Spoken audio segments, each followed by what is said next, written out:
نحمدہ ونصلی ونسلم علی رسولہ الکریم والصلاۃ والسلام علی سید الانبیاء المرسلین وعلی آلہ وصحبہ وبارک وسلم۔ ناظرین اکرام،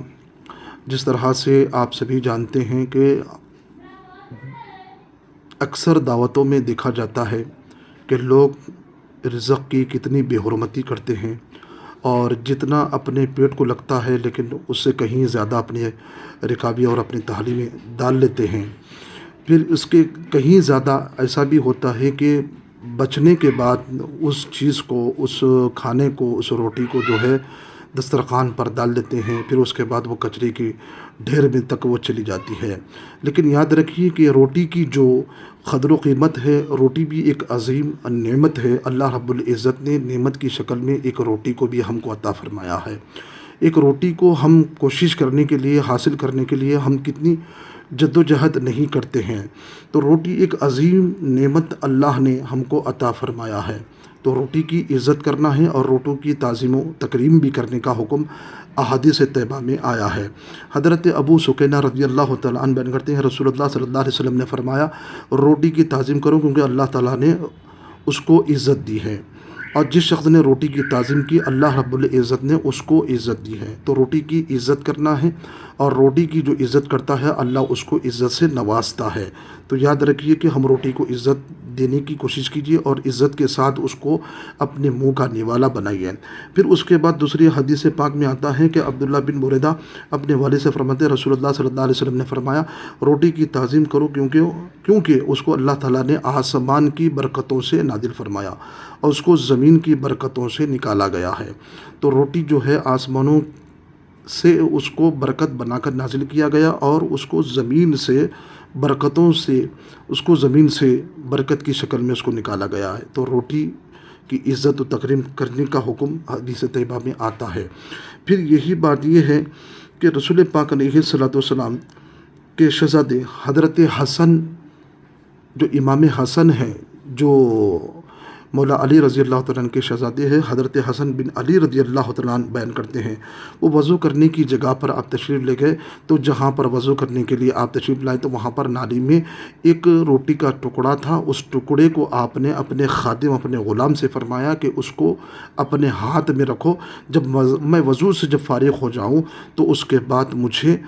یہ روٹی کا ٹکڑا مجھے دے دینا۔ تو آپ نے، امام حسن مجتبیٰ رضی اللہ تعالیٰ نے وضو سے جب فارغ ہوئے تو آپ نے خادم سے فرمایا، اس روٹی کا ٹکڑا کہاں ہے؟ تو اس خادم نے فرمایا کہ یا ابن رسول، میں نے اس روٹی کو اٹھا کر صاف کر کے اپنا نوالا یعنی کہ کھا لیا۔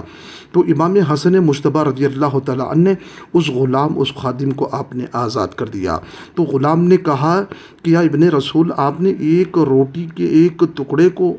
آپ نے کھانے کے عوض میں مجھے کیوں آپ آزاد کر رہے ہیں؟ تو آپ نے فرمایا کہ میں نے رسول پاک علیہ الصلوۃ والسلام سے سنا، اور میری امی جان نے مجھے سنایا ہے کہ کیا سنایا ہے، جو روٹی کے ٹکڑے کو اٹھا کر، اور ٹکڑے کو اٹھایا اور اس سے گندگی کو دور کیا، پھر اس کو صاف کیا، پھر اس کو نوالا بنا کر کھا لیتا ہے، تو اچھی طرح سے اس کے پیٹ میں پہنچنے سے پہلے اللہ تعالیٰ اس کی مغفرت فرما دیتا ہے۔ کس کی؟ جو روٹی کو صاف کیا، اچھا صاف ستھرا کیا، اور اللہ رب العزت اس کے پیٹ میں پہنچنے سے پہلے اس کی مغفرت فرما دیتا ہے۔ جب مغفرت فرما دیتا ہے تو امام حسن مجتبیٰ نے فرمایا کہ میں کسی جنتی شخص سے خدمت لینا گوارا نہیں کرتا ہوں، کیونکہ جس کی بخشش ہو جاتی ہے تو واقعی وہ جنتی ہو جاتا ہے۔ امام حسن نے اپنے غلام کو آزاد کر دیا ہے، کس وجہ سے؟ روٹی کو کھانے کی وجہ سے۔ اللہ اکبر! ایک حدیث پاک کی عوض میں آپ نے اس غلام کو آزاد کر دیا۔ پھر اس کے بعد حضرت جابر رضی اللہ تعالیٰ عنہ بیان کرتے ہیں، رسول اللہ صلی اللہ علیہ وسلم نے فرمایا، جب تم میں سے کوئی شخص کھانا کھائے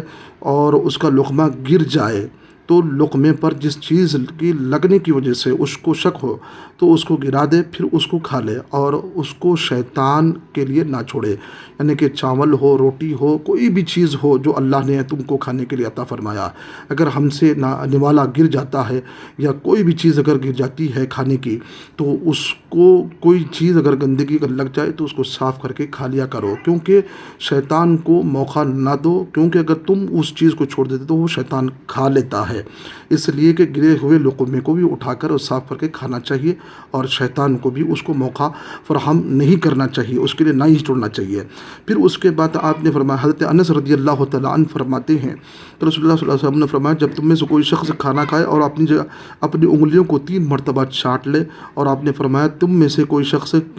کا لقمہ گر جائے تو اس کو گندگی کو صاف کر لے اور اس کو کھا لے، اور اس کو شیطان کے لیے نہ چھوڑے۔ آپ نے حکم دیا کہ اب ہم برتن کو صاف کر لیا کریں، اور آپ نے فرمایا تم نہیں جانتے کہ تمہارے کون سے طعام میں برکت ہے، یعنی کہ جب ہم کھانا کھاتے ہیں یا چاول ڈالتے ہیں یا روٹی کھاتے ہیں تو اپنے پلیٹ میں، اپنی تھالی میں اچھی طرح سے اس کو صاف کر کے کھانا چاہیے، چاہے چاول ہو چاہے روٹی ہو، کیونکہ اللہ رب العزت نے اس دانوں میں، روٹی میں، کوسے چیز میں برکت رکھا ہے ہمیں پتہ نہیں ہے، اس لیے چاٹ کر صاف کر کے کھانے کا حکم دیا گیا ہے تاکہ وہ برکت بھی ہم کو حاصل ہو جائے۔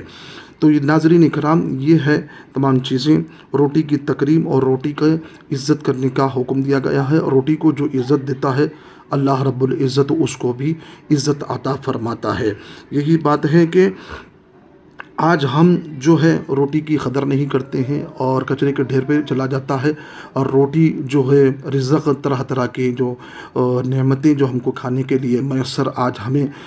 ملتی ہے، لیکن اس کے بجائے ہم ناقدری کرتے ہوئے اس کو بچا کر کچرے کے ڈھیر پر چھوڑ دیتے ہیں۔ اللہ رب العزت ہم سب کو رزق کی عزت کرنے کی توفیق بھی عطا فرمائے، ہم کو روٹی کی عزت و تکریم کرنے کی توفیق بھی عطا فرمائے۔ اسی طرح سے اللہ رب العزت ہم کو ہر ایک چیز کی تکریم کرنے کی توفیق بھی عطا فرمائے۔ السلام علیکم۔